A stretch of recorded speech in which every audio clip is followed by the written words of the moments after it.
Hi friends, I am Shantanu Nikhra, ex chief manager bank of Baroda and financial consultant proprietor Kachche consultancy. तो बहुत बहुत से लोगों की क्वेरी थी सीसीओडी लिमिट के लिए क्या डॉक्यूमेंट की रिक्वायरमेंट रहेगी बैंक को देने के लिए। तो देखो, आपको बताऊं, हर बैंक की एक चेकलिस्ट होती है एमएसएमई सीसीओडी लोन करने के लिए कि क्या क्या डॉक्यूमेंट की रिक्वायर्ड है। लेकिन कुछ डॉक्यूमेंट जो कॉमन होते हैं वो मैं आपको इस वीडियो में बताऊंगा। सारे डॉक्यूमेंट में थोड़ा थोड़ा डिफरेंस होता है बैंक टू बैंक, बाकी इतना मेजर डिफरेंस नहीं आता। जो स्टैंडर्ड डॉक्यूमेंट है उसमें सबसे पहली बात आ गई केवाईसी।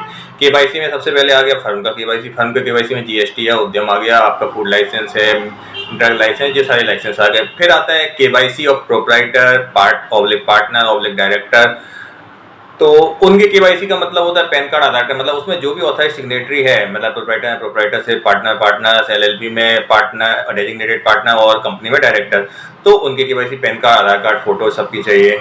फिर सेकंड थिंग आ गई आपका लास्ट 12 मंथ का बैंक अकाउंट स्टेटमेंट। अगर आपकी फर्म ओल्ड है, फर्म या कंपनी ओल्ड है, तो 12 मंथ का बैंक अकाउंट स्टेटमेंट। फिर थर्ड थिंग आती है आपके लास्ट 2 ईयर 1 ईयर के बैलेंस शीट, जितना ओल्ड आपका बिजनेस है उसके हिसाब से, मतलब अगर 3-4 साल पुराना है तो लास्ट 2 ईयर्स का मैक्सिमम बैंक देखती है, और अगर नया है तो लास्ट 1 ईयर का जो भी एप्लीकेबल है उतना आपका लगता है। फिर आपका प्रोविजनल बैलेंस शीट आता है, मतलब जैसे अगर आप अगस्त सितंबर में ले रहे हो तो उतनी डेट तक का आपका क्या अचीवमेंट फिगर है वो प्रोविजनल बैलेंस शीट आएगी। फिर उसके साथ साथ आपको लास्ट 2 to 3 ईयर्स की एस्टिमेशन और प्रोजेक्शन देना होता है कि भाई आप कितना अचीव करोगे और क्या प्रोजेक्ट करते हो आप आगे के 2 सालों में। उसके बेस पे बैंक अपना डिसीजन लेता है कि आपको क्या लिमिट मिलनी चाहिए। इसके लिए एक और इम्पोर्टेंट डॉक्यूमेंट होता है सीएमए डाटा।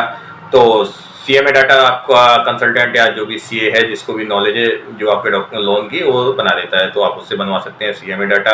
आपका साथ में उसमें क्या होता है, एक ड्राइंग पावर होती है कि भाई आपकी लिमिट कितनी बनेगी। चलो, आपकी असेसमेंट तो इतनी लिमिट का हुआ, लेकिन आपके पास स्टॉक या बुक डेप्ट मतलब उधारी, आपने कितने लोगों को उधार दे रखा है वो कितनी है, तो उसके हिसाब से आपको एक स्टॉक स्टेटमेंट और बुक डेप्ट स्टेटमेंट भी देना पड़ता है। कुछ लोग सीए सर्टिफाइड मांगते हैं, कुछ नहीं मांगते हैं।